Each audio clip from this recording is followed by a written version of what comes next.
Hi, Amy. It's Bill. Hi, Bill. How are you doing? Not bad. I'm calling to talk about the weekend. Have you got any plans yet? No, not yet. What did you have in mind? How about going to a hockey game on Saturday night?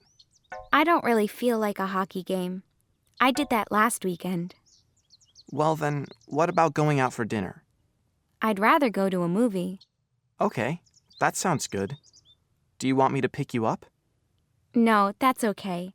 I can meet you at the theater.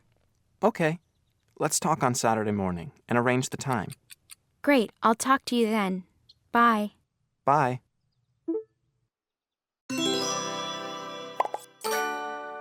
Ellie.